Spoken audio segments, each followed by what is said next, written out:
Como ya lo anunciábamos antes, tenemos con nosotros a Ignacio Munyo, él es economista, además, bueno, doctor en la universidad, por la Universidad de Chicago. Desde el 2020 es director ejecutivo de CERES, que es el Centro de Estudios de la Realidad Económica y Social. Buenos días, bienvenido como siempre por aquí. Buenos días, un placer estar acá con ustedes. Bienvenido. Ignacio, pasa de todo en lo económico, porque ahora no solo pasa en que, bueno, hay un nuevo gobierno, estamos viendo qué pasa si nuestra economía está bien o está mal, pero el contexto internacional, ahí sí tenemos una bomba seguro. ¿Qué está pasando? ¿Bomba de relojería? ¿Está haciendo tic-tac? ¿Explotó algo ya? Contanos un poquito este panorama con las decisiones de Trump y cómo se está moviendo el mundo. Más que una bomba es una situación caótica, ¿no? Es como un Es caos que hay. incertidumbre, Sí, podría o ser. sea que obviamente están pasando cambios importantes a nivel mundial y los principales actores están jugando los partidos que nosotros los vemos de la tribuna, ¿no? O sea, Trump, China. Lo que hay que entender que ahí se está jugando un partido grande, Estados Unidos, China, que no es nuevo, ¿no? No es algo de esta administración de Trump, ya venía de antes, del anterior, de Biden, es un proceso Pero hay un de cuerpo a cambio, o cuerpo, más ¿no? que de cambio, de disputa del Claro. liderazgo global en un mundo que va cambiando, que los principales países del mundo ya no son los mismos que eran cuando se organizó la arquitectura mundial después de la Segunda Guerra Mundial, y obviamente es natural que algo que se armó en otra época, hace casi 100 años, con nuevos países, nuevos poderes, nuevas potencias económicas, se ponga en disputa, y en eso se está. Estados Unidos está jugando cartas que las tira sobre la mesa y empieza a negociar con cada uno de los interlocutores, ¿no? ¿Lo ves buena esta estrategia que está teniendo te decía recién, cuerpo a cuerpo, que está teniendo él tan personalizado y a su vez desestabilizando todo para él generar un nuevo orden de alguna manera? ¿Es una estrategia interesante esta, la Es ves? interesante, que sea buena o mala, Ahí hay va. que esperar, ¿no? O sea, recién está empezando el partido, Ujú. ahora tiene la pelota y empieza a hablar con cada uno. Tenemos que esperar, eso es lo primero que hay que tener claro, que esto es un proceso. Cualquier opinión que se quiera dar contundente de lo que pasó con los anuncios de la semana pasada ya queda viejo, porque va cambiando Sí. permanentemente. Creo que lo más importante es no tomar decisiones apresuradas en los ámbitos financieros, donde hay mucha gente que ha tenido movimientos.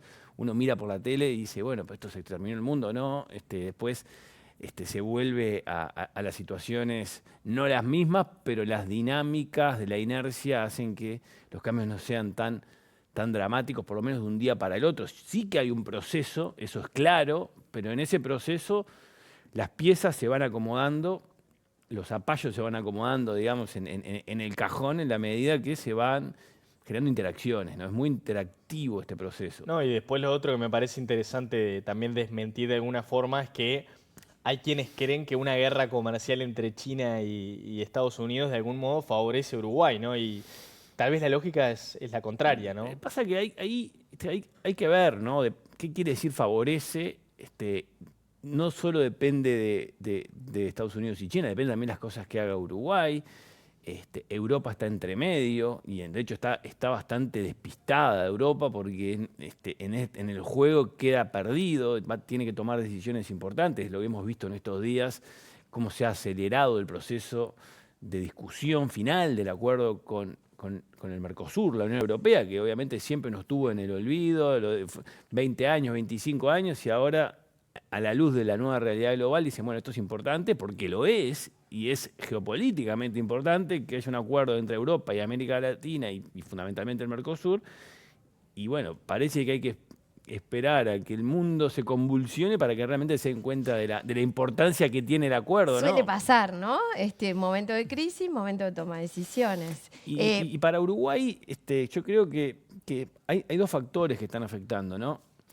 Lo primero, el efecto financiero, y eso la gente no lo está mirando con mucha claridad, pero es lo que más afecta al Uruguay en el sentido de atraer inversiones, porque uno habla, escucha todos los efectos comerciales, bueno, es más difícil venderle acá, venderle allá, está bien, pero Uruguay depende hoy lo que más te importa es atraer inversiones. Y hay una variable que determina la inversión, que es la tasa de interés, o sea, el retorno de la inversión. Todos estos movimientos que hemos visto en los últimos días han generado movimientos fuertes en la tasa de interés de Estados Unidos, que es, digamos, el termómetro de la inversión. Si sube la tasa, se hace más difícil que haya inversiones acá porque la gente coloca su plata en bonos de Estados Unidos y no se mueve. No arriesga. No arriesga, no hace nada y gana plata. Cuando baja, bueno, ahí considera otras alternativas para invertir. ¿Ves? ¿Cómo, Y hacia bueno, dónde ha está subido, yendo? o sea, ¿Subió? ayer subió ¿Ahora? fuerte. Yo creo que en el horizonte cercano no hay una baja en la tasa de interés. Por lo tanto, en ese sentido, no en el comercial que habla todo el mundo, sino en que hace más difícil que haya inversiones en Uruguay, veo que este panorama está complicando. Porque la tasa de interés en Estados Unidos depende de muchos factores, entre ellos la inflación en Estados Unidos, porque la Reserva Federal, que es la que fija la tasa de corto plazo, reacciona ante subas de la inflación. Y bueno, todo esto que estamos viendo, de acuerdo a los analistas americanos, prevén una suba del índice de precios a lo largo del año y eso hace que sea más difícil que se baje la tasa de interés. Entonces, a tasa de interés alta como los que está hoy, muchos inversores prefieren esperar, se refugian en dejar donde está y Uh-huh. en vez de venir a arriesgar a Uruguay Y o a Uruguay cualquier un país de país- América Latina, ¿no? No es solo para Uruguay. Tú has dicho además que Uruguay es un país caro. Todavía y antes eso. de irnos ahí a analizar un poquito más eso, te pregunto cortito, Argentina, se levantó el cepo cambiario, ¿cómo estamos hoy en relación a eso? Ha sido una señal importante de Estados Unidos hacia Argentina y sobre todo el FMI. ¿Le dieron el dinero con alguna Argentina condicionamiento? logró un desembolso muy importante, no solo del FMI, del Banco Mundial, Sí, del BID, BID. o sea, toda la comunidad de organismos multilaterales, empujados probablemente por el apoyo de Estados Unidos, le dieron un desembolso muy grande. Estaba esperando eso Argentina para anunciar la eliminación del cepo, o sea, entra a la normalidad Argentina, ¿no? Hay que entenderlo que no era normal tener múltiples valores del dólar, dependiendo para qué se iba a usar el dólar que se iba a comprar. O sea, Argentina va hacia donde debe ir, o sea, toma una decisión que es totalmente natural. La incertidumbre estaba en la respuesta de los mercados, la de ayer cuando se abrieron. Bueno, la respuesta fue buena, eso es lo que hay que tener claro, porque no hubo devaluación. O sea, cuando los titulares de los portales argentinos y los medios ponen que hubo devaluación, en el fondo no es correcto, porque si bien subió el dólar oficial, el verdadero dólar no era el oficial, el valor del dólar era el blue, el paralelo, que es el dólar que compra y se vende quedó muy voluntariamente ahí. la gente. De hecho, bajó. Claro, O sea, exacto. el dólar bajó, no subió en Argentina. De hecho, se juntaron hacia abajo. O sea, si hubiera habido una evaluación, el dólar blue es el que tendría que haber subido. Y De eso hecho, no se pasó. hablaba de que iba a llegar a los 1.400 y quedó Y bajó en 1.200 y está en niveles prácticamente estables a lo largo de todo el año pasado, con leves subas, lo cual es parte de la razón que Argentina, para todos los uruguayos que viajaron tanto, y justo lo hablamos ahora en el corte, ¿no? Que tanto pudimos, porque la verdad que no está mal poder ir a disfrutar de Argentina, que es un país espectacular, para que estuviera barato para Uruguay. Ahora se terminó y bueno, y la gente está yendo a otros destinos y argentinos que han venido en esta temporada turística al Uruguay en números muy importantes. A todo esto hablaba el presidente de la República sobre que creía que las inversiones no se iban a ir hacia Argentina. ¿Cuál es tu posición? Porque justamente estábamos hablando, panorama internacional complicado, que vengan las inversiones por la tasa de interés. Lo que está pasando en Argentina, de qué manera podría influir y un poco, ahora sí, yendo a Uruguay, cómo Uruguay se tiene que plantar frente a todo este panorama. Argentina, para cerrar Argentina con respecto a las inversiones, Argentina tiene atractivos grandes para atraer inversión porque tiene minerales muy valiosos, tiene gas, o sea, tiene, digamos, productos naturales que se venden, minerales muy valiosos, como digo, y eso le hace atractivo para invertir, pero también le complica esto a Argentina, que a nivel internacional las tasas suban. No nos pega solo a nosotros.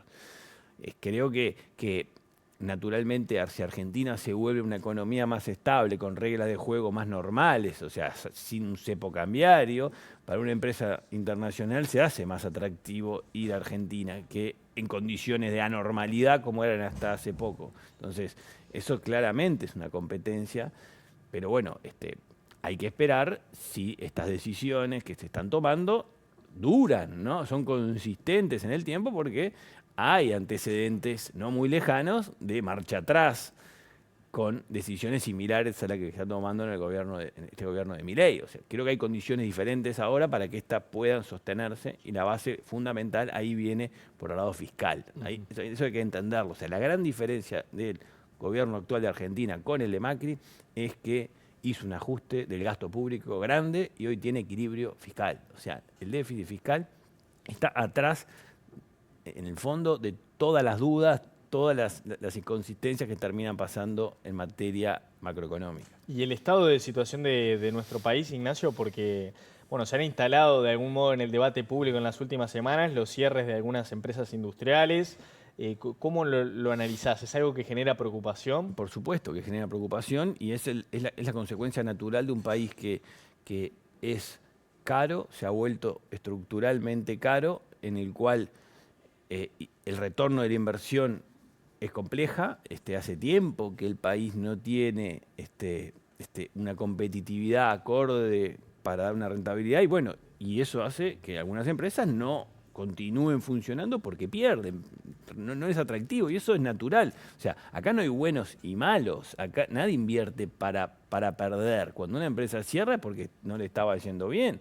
¿Y por qué no le va bien? Y bueno, porque el costo país de Uruguay es alto, además de que pueda ser ineficiente a la hora de funcionar la empresa, pero eso es un problema privado. O sea, Vos igual hablaste de oficinas que bueno, y trancan el desarrollo. ahora voy a algo que me parece que es lo que tenemos que mirar. O sea, ¿qué puede hacer el Uruguay en este caos global y regional, ¿no? O sea, ¿qué depende de nosotros? Porque en el fondo la mayoría de lo que hemos hablado hasta ahora no depende de nosotros. ¿De Claro, qué depende ¿qué podemos del hacer? gobierno que acaba de asumir y que la gente lo votó y le da confianza y de un presidente que tiene un alto nivel de popularidad? ¿De qué depende?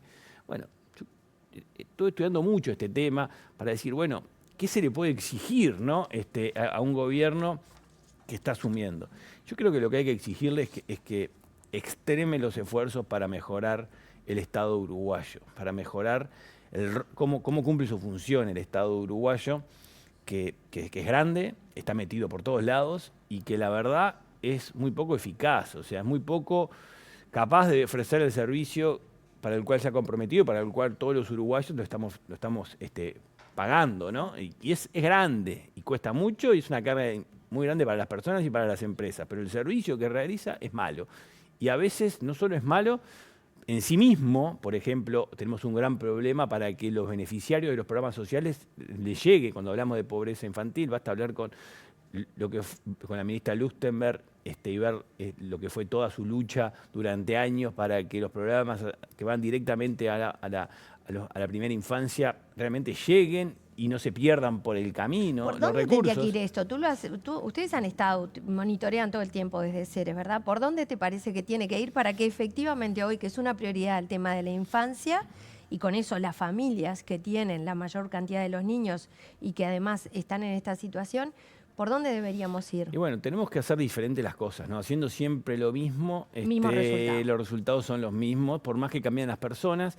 Cambia un elenco, aparece otro, pero si no se genera un cambio de forma de funcionamiento, en el fondo lo que importa son los incentivos, o sea, ¿a qué responden las personas que están ahí? Si no hay responsabilidades, es difícil que hayan cambios de resultados. Si hay 14 personas que tienen bajo su responsabilidad la pobreza infantil o la vivienda o el apoyo a las pymes, y los resultados son malos, como lo son, bueno, hay 14 personas que miran para el costado. Entonces, si no empezamos a tener responsabilidades directas ante determinadas políticas... tú lo que decís es, para aclarar un poco lo que estás, a ver si lo entiendo yo, es ir identificando personas que se tienen que hacer dentro del establishment del gobierno, hacerse cargo de cada uno de los temas y responder con indicadores, con resultados. ¿Es prioritario o no es prioritario la pobreza infantil? Todos los partidos lo dijeron en la campaña. Bueno, ¿quién es el responsable hoy de que esto se solucione o por lo menos que se tomen medidas que vayan en la línea de mejorar la situación? Bueno, hay que tener una claridad de asignación. Es difícil cuando está dentro del Estado, esto lo hemos estudiado nosotros en Ceres, con inteligencia artificial, de hecho, si está todo desperdigado y fragmentado y las responsabilidades diluidas. Y después, volviendo al tema que tú decías, hoy nosotros estamos lanzando hace ya una semana una campaña que se llama Uruguay Más Simple, que está identificando a que el ciudadano común, que a las personas que están lidiando permanentemente con regulaciones del Estado, Pero no solo el que quiere abrir una empresa, el emprendedor, sino el que no puede cobrar la asignación familiar porque se le trancó un trámite, o, Sí. o la pyme que le piden que le llene un formulario de 15 páginas pidiéndole 14 balances auditados, o sea, cosas que a veces parecen insólitas. Bueno, nosotros abrimos un portal para que nos cuenten, para que ingresen información. Estamos hablando también a nivel departamental, porque hay normas departamentales en todo el país. ¿Cómo se llama?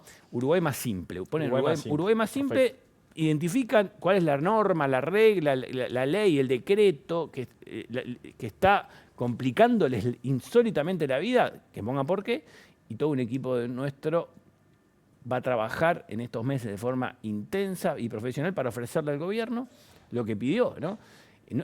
El gobierno se puso como prioridad la simplificación de la normativa. Está dicho por el presidente de la República y el ministro de Economía, el secretario de la Presidencia.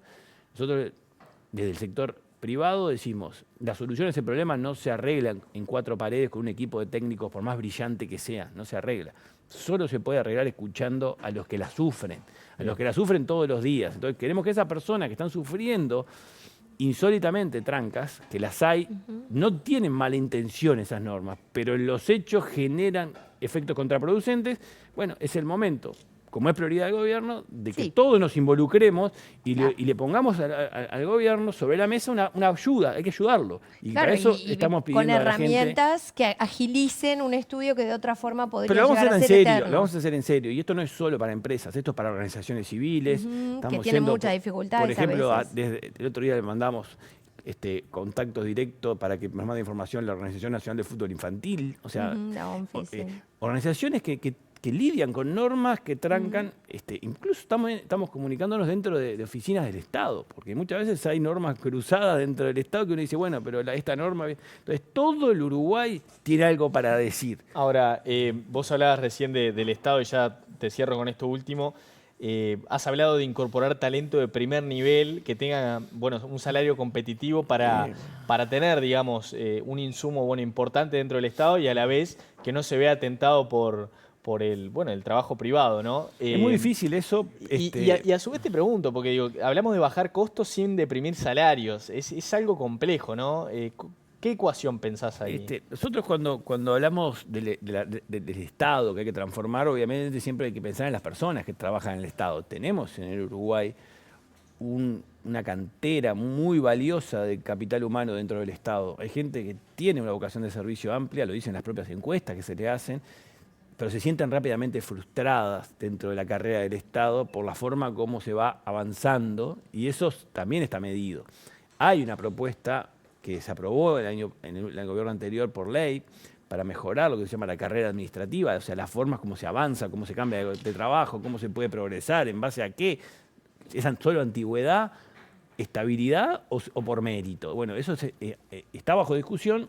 Este gobierno tiene que reglamentarlo, o sea, llevarlo a la práctica, y habrá que ver cuándo se hace. Es fundamental. Nosotros le agregamos que no alcanza solo con los que ya están. Para que las cosas vayan más rápido, tenemos que agarrar. Nosotros hablamos de 100, o sea, le pusimos hasta 100 orientales, que hay que lograr reclutar en el sector privado en funciones clave dentro de todo el aparato para empujar y responder directamente a la autoridad política, por ejemplo, un ministro, tener una especie de gerente general que esté día y noche atrás de la decisión que se toma a nivel política para que se ejecute y no se quede trancado dentro de una estructura como pasa en casi todas las oficinas de la administración. O sea, alguien tiene que estar atrás empujando y empujando, porque si no, no se mueve. Eso lo hemos visto a lo largo de muchos tiempos y creemos que es una pena, porque está haciendo mucho daño esa parálisis o semiparálisis que existe dentro del Estado. Entonces, para redondear, el principal desafío que tiene la actual administración es arreglar este funcionamiento, porque depende de nosotros. Son reglas, normas de comportamiento y funcionamiento que nos autoimponemos. Entonces, podemos arreglarlas si las ponemos nosotros. Bueno, esperemos que así sea, que se vaya encaminando, porque bueno, es el bien de todos lograr la competitividad en un mundo que está complicado y también lograr este tema que al fin y al cabo lo que pensamos, lo que pedimos es lograr una mayor equidad, que creo que es la esperanza para todos. En el fondo es tener un Estado que ayude y no complique. Muy bien. Bueno, Ignacio, muchísimas gracias por estos minutos. Un placer. Y